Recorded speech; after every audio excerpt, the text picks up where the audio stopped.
and talk just a little bit about things we need to put on our radar coming into the spring and summer months.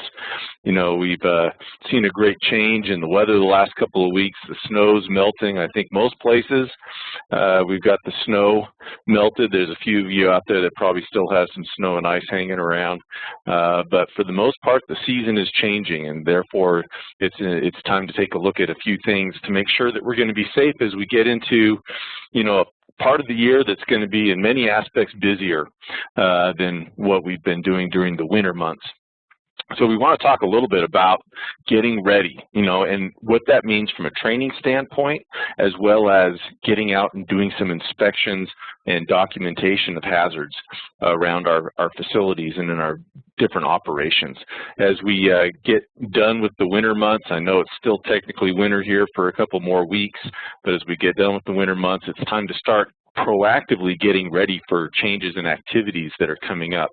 So let's look at first at a few training topics that we may want to consider as we get started in the new season here. You know, what's new, what's been a while since we've done it, either the training or since we've been doing these activities that involve these different training topics. This is a great time to start looking at safety training on our various pieces of power equipment that we have. You know, maybe it's been a while since we've had the chainsaw out or the lawnmower or the trimmer or some of these other things, and so it's a good opportunity before we start hopping on that equipment to take a look at what are our safety issues that we need to be aware of with this various equipment. And right along with that goes the machine guarding and personal protective equipment. We need to look at these issues, make sure that our employees are aware of what are the safety procedures, what do we need to make sure we have on the equipment, and what personal protective equipment the employees need to be using. And so each of you need to be doing an assessment on that as we get into this change of year. We also need to be thinking about, you know, hazard communication standard, about taking a look at our SDS sheets, making sure our employees are familiar with chemicals that they're using in the workplace, especially as the season's changing. We're probably going to be getting different chemicals out that we haven't had out so far this year. Make sure that our employees are aware of the hazards that are associated with those chemicals, as well as what are the handling procedures and first aid procedures and those things that they need to know to use those chemicals safely.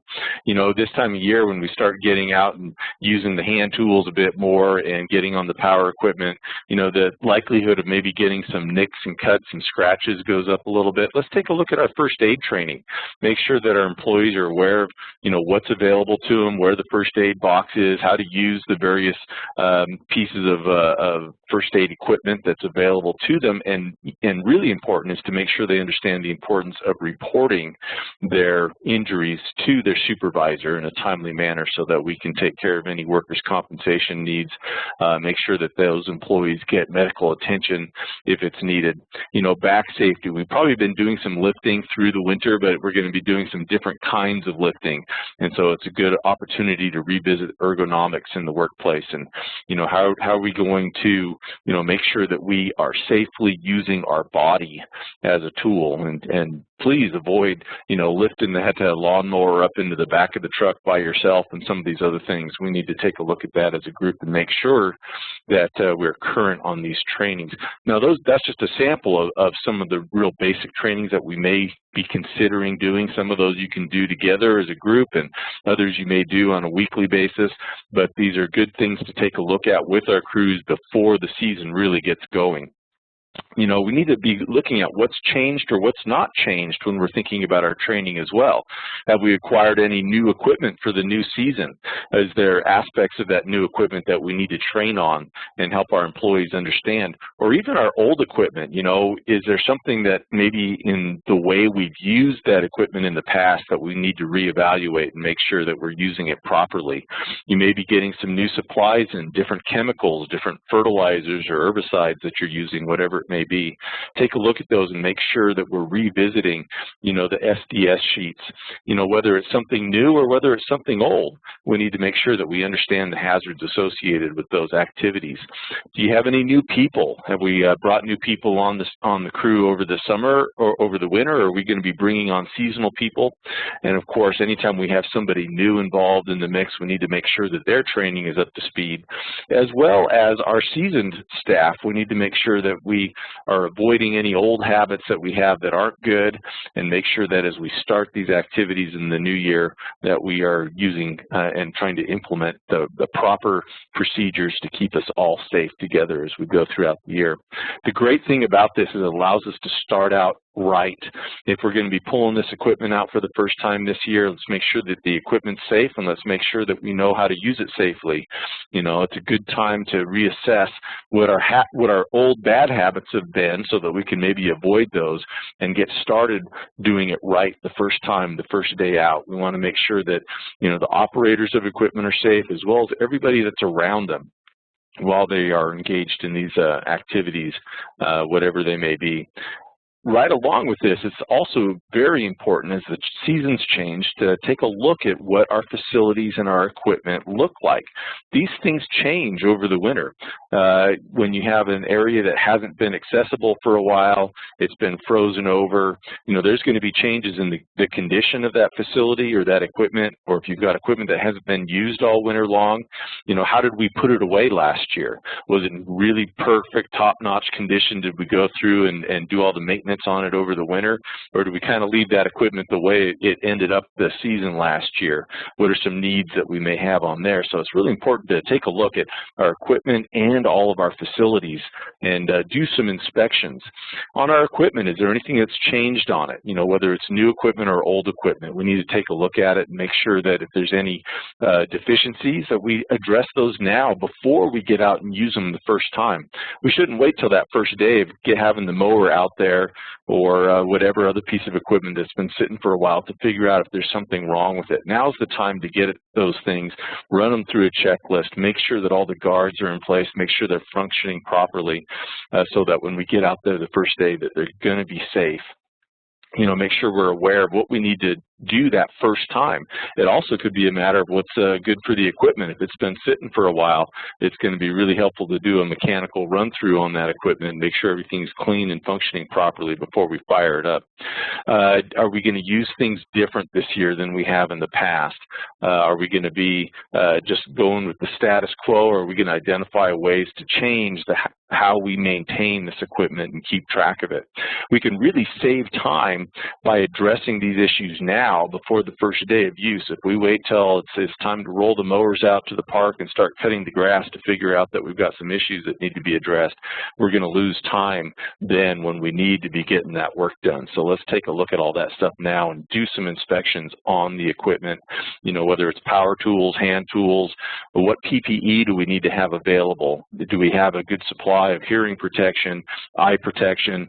You know, have we identified the type of clothing that our employees need to be using once this equipment gets out there and is being used?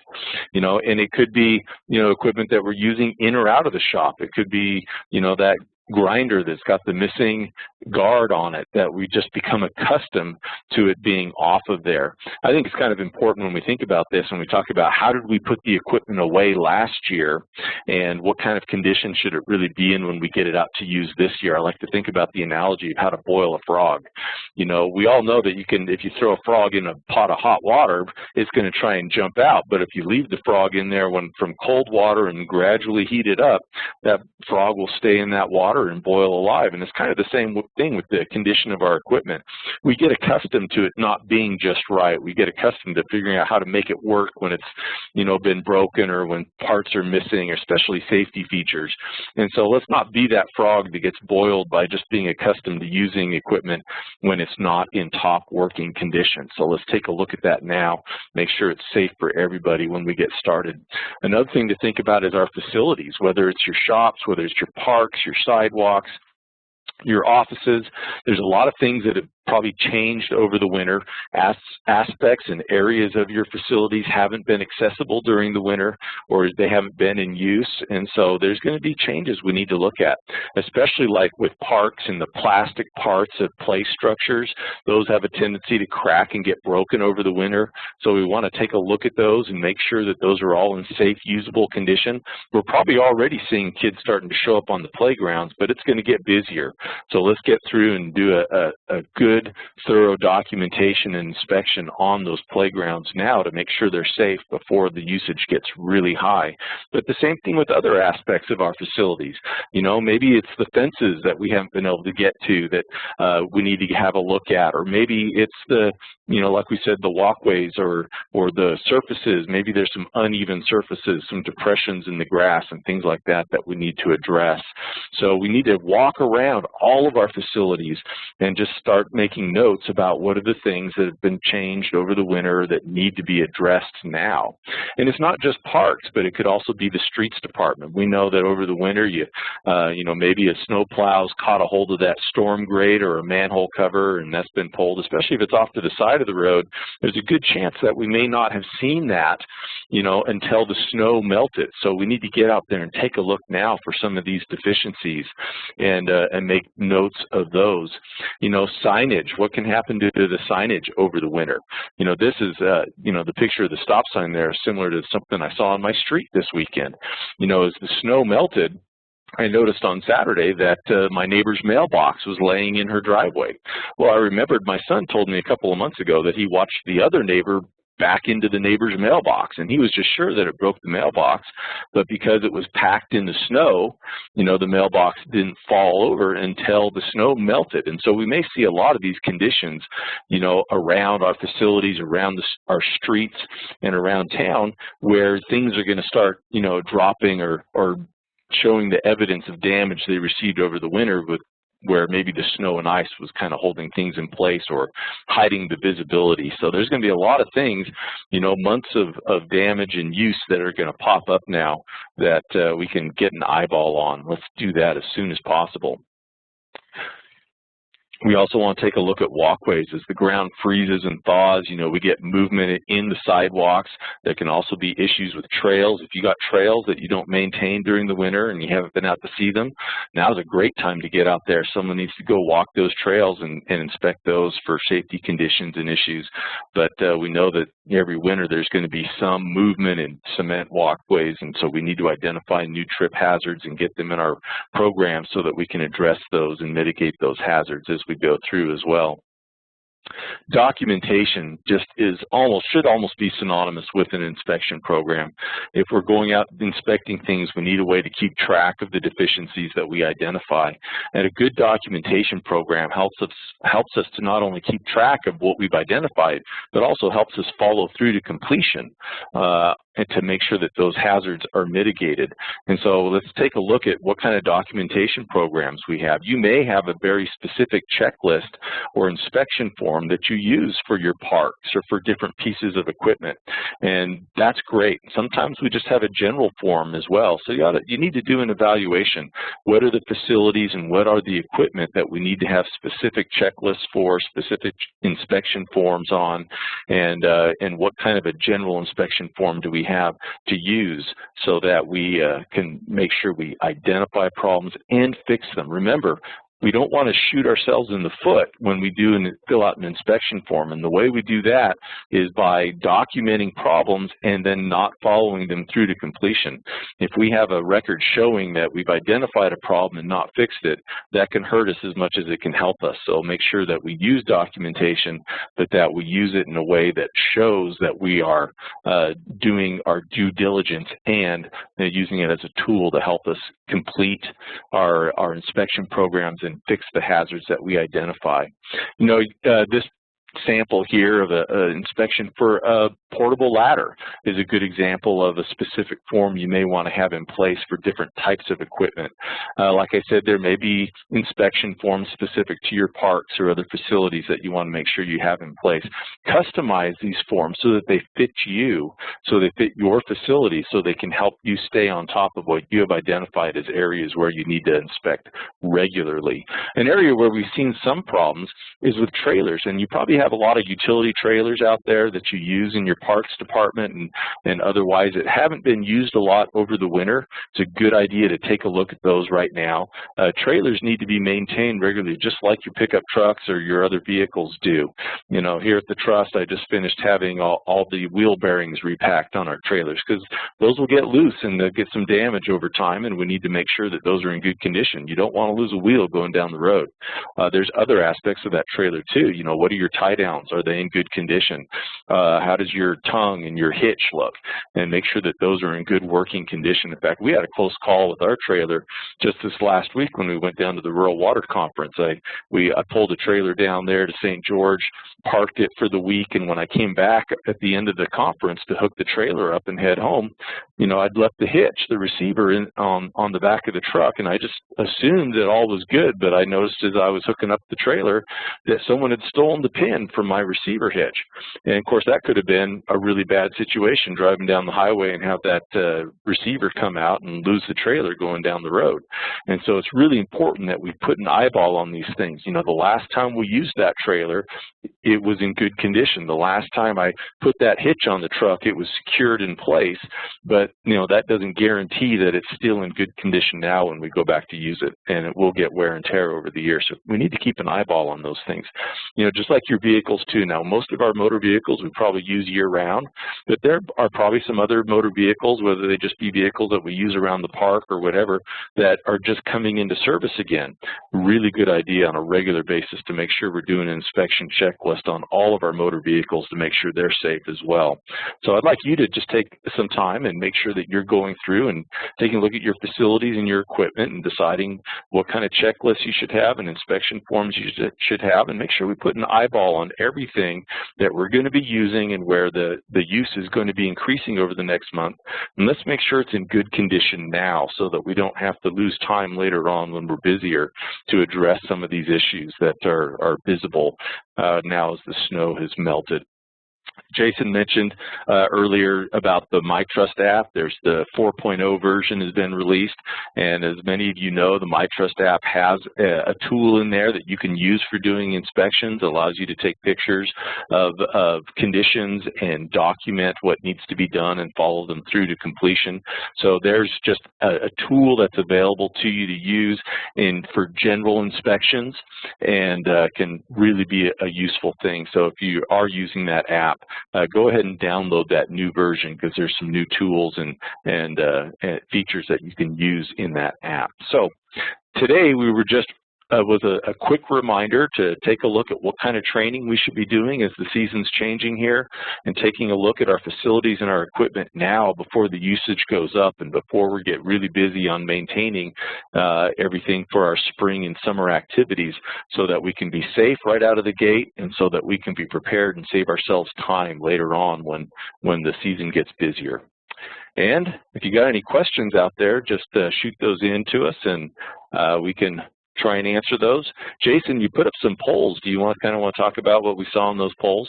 You know, I put one poll up, and just to ask whether people were doing inspections, if they have a regular spring startup where they'll go out and look at their facilities. And we didn't get a huge percentage respond to that, but of the ones that did, the vast majority are doing that. So about twice as many as said they didn't know or did not do that. So that was great. I've been begging for questions all through, and so far I have none. I think you're just doing an excellent job, Doug, and they just have nothing to ask about.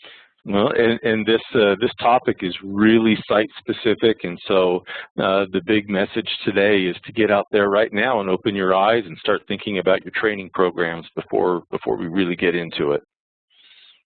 Yeah, that's great. Thank you, Doug. I appreciate that. Let's see. Does the MyTrust app work on, what's it going to be, Doug? Android. That was the one question we had on the first time we did this. Actually, we did have an Android version of the MyTrust app, and it gave us some trouble. The architecture was a little bit problematic, and we also didn't have very many people sign up. So if you Android folks out there really would like a copy of MyTrust to work on Android, please send me an email, and if I have a mass of people, there might be a chance that we can bring that back. I'd have to do battle with some people to do that, but you know, you Android folks ought to stick up for your rights. But it does work great on the Apple products, on the operating system there. We also have a version that is web-based, so if you do your safety action registers, if you go and do your audits on your Apple device, then anybody can get online to the MyTrust online application and respond to that, say they've completed those, and check those off on the list. So that is available. We had a question, will you please email the sample inspection forms that you used today? And yes, we will. We're recording this session, and we will post that up on our website as soon as it's rendered, and we're able to get that up on the site, as well as we can ship those sample forms out. Doug, any more thoughts? I have no thoughts. All right. Well, I want to thank everyone for participating today, and just a reminder that we will be having another webinar. We'll be talking about liability principles, and that'll start at 10 o'clock today. You'll have to sign out and sign back in. But if anybody has any questions, please send me an email at jason@utahtrust.gov. And with nothing else, thank you very much, Doug. Good job. And everybody go out and have a safe day. Thanks. Bye.